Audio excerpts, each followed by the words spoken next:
ചിരിയുടെ തമ്പുരാക്കന്മാർ ചിരിയുടെ പെരുമഴയുമായി എത്തുന്നു. ഫൺ ബേബി ഫൺ ശനി ഞായർ ദിവസങ്ങളിൽ രാത്രി 8 മണിക്ക് നമ്മുടെ സൂര്യ ടിവിയിൽ.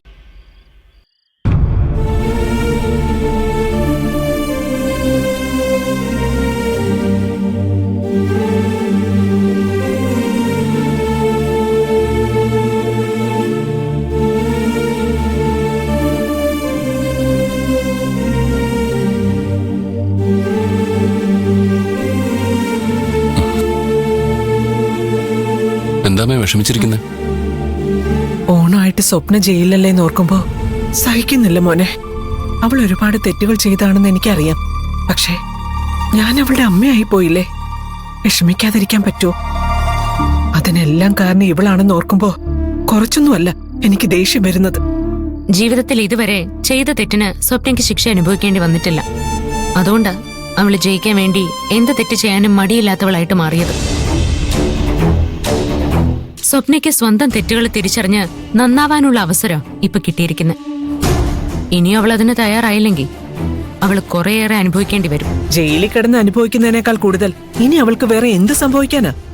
ഇനിയും നന്നായില്ലെങ്കിലേ അതിലും വലിയ ശിക്ഷകള് അവളെ കാത്തിരിക്കുന്നുണ്ടാവും. നിങ്ങൾ ഇങ്ങനെ ആവശ്യമില്ലാത്ത കാര്യങ്ങളൊക്കെ പറഞ്ഞ് വഴക്കുകൂടാതെ ഓണം ആഘോഷിക്കുന്നതിനെ കുറിച്ച് ചിന്തിക്കേ. നിനക്കെന്താ വല്ല വട്ടുണ്ടോ? എന്റെ മോള് ജയിലിൽ കിടക്കുമ്പോ ഞങ്ങൾ എങ്ങനെയാ ആഘോഷിക്കുക? എല്ലാ കുടുംബങ്ങളിലും ഇങ്ങനെ ഓരോ പ്രശ്നങ്ങളൊക്കെ ഉണ്ടാവില്ലേ എന്ന് കരുതി അവർ ഓണം ആഘോഷിക്കാതിരിക്കുന്നുണ്ടോ?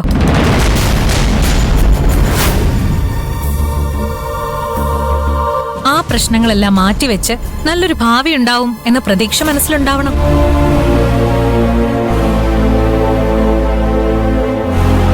ഈ കുടുംബത്തിൽ ഐശ്വര്യം ഉണ്ടാവും എന്നുള്ള പ്രതീക്ഷയോടെ നമ്മൾ എന്തായാലും ഓണം ആഘോഷിക്കണം. ഈ വീട്ടിലെ കാര്യങ്ങള് നീയാണോ തീരുമാനിക്കുന്നത്? അതിന് ഇത് എന്റെ തീരുമാനമല്ലല്ലോ. ഗിരിയേട്ടനാ ഓണം ആഘോഷിക്കണമെന്ന് പറഞ്ഞത്.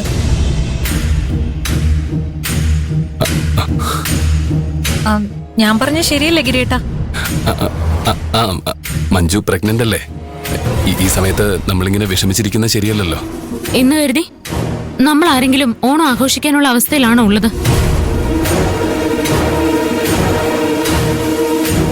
മഹിമയെ പോലീസ് തേടിക്കൊണ്ടിരിക്കുക.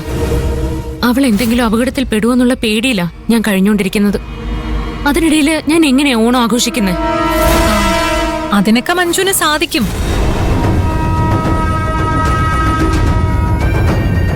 ഇത് ഈ കുടുംബത്തിലുള്ള എന്റെ അവസാനത്തെ ഓണമല്ലേ. അതെനിക്ക് നന്നായിട്ട് ആഘോഷിച്ചേ പറ്റൂ. അപ്പൊ ഇത് നിന്റെ ഐഡിയ ആയിരുന്നല്ലേ? ഐഡിയ ആരുടെ ആണെങ്കിലും പറഞ്ഞത് കാര്യമല്ലേ.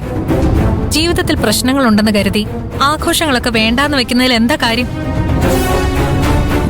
ഇത് നമ്മുടെ മാത്രം കാര്യമല്ല മഞ്ജു.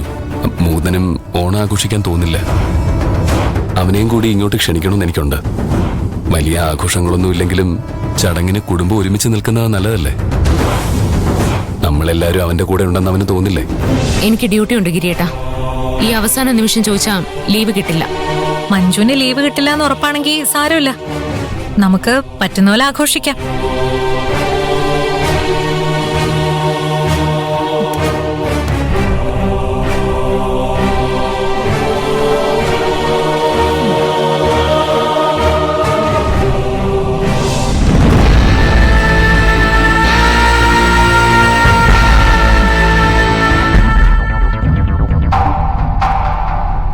നിന്നെ കുറച്ച് ദിവസം കൂടി സഹിച്ചാൽ മതിയല്ലോ എന്ന് കരുതിയിട്ടാ ഞാൻ മിണ്ടാതിരിക്കുന്നത്.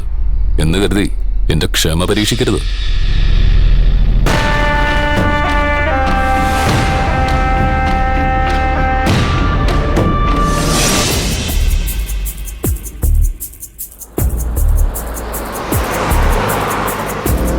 ഇനി എത്ര ദിവസം കൂടെ ഉണ്ടാവും നിന്റെ ട്രെയിനിങ്?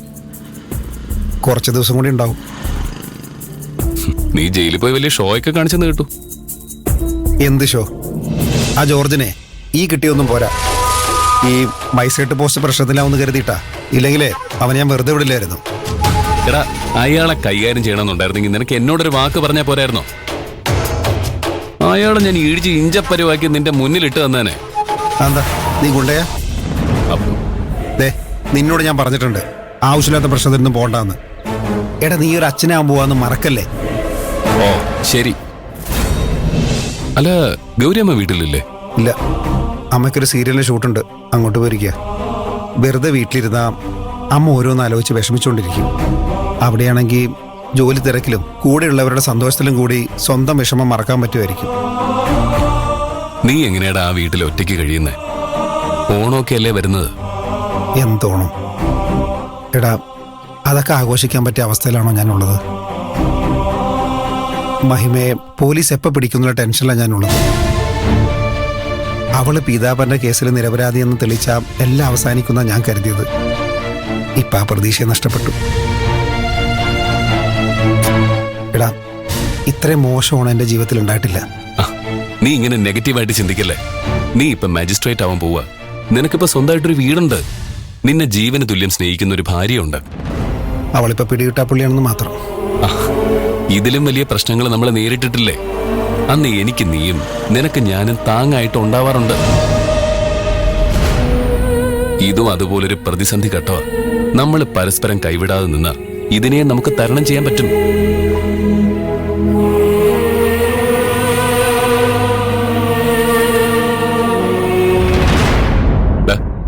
നീ ഒരു കാര്യം ചെയ്യ.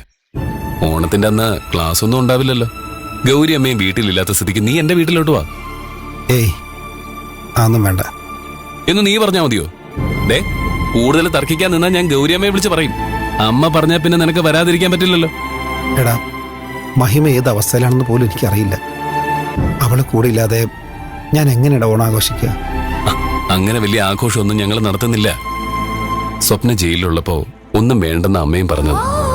പക്ഷേ എല്ലാ പ്രശ്നങ്ങളും അവസാനിച്ച് നമ്മുടെ ജീവിതത്തിൽ സമാധാനം ഉണ്ടാവുന്ന എന്റെ മനസ്സ് പറയുന്നത് അതിന്റെ ഒരു തുടക്കമായിട്ട് ഈ ഓണത്തിനെ കണ്ടാ മതി.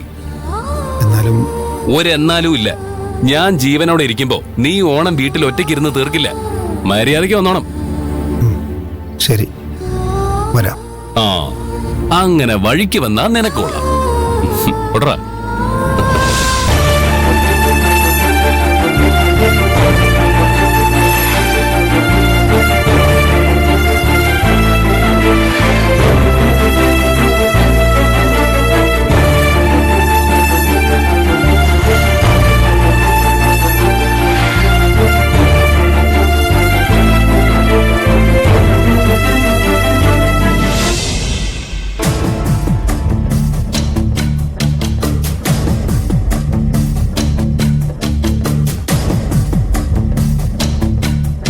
മഹിമേ,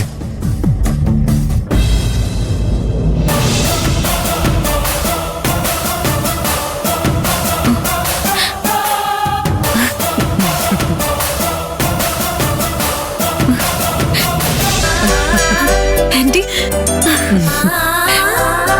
അങ്ങനെ ആന്റി സ്വതന്ത്രയായല്ലേ?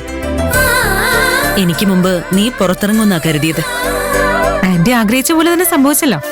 ഞാനല്ലേ ആദ്യം പുറത്തിറങ്ങിയത്.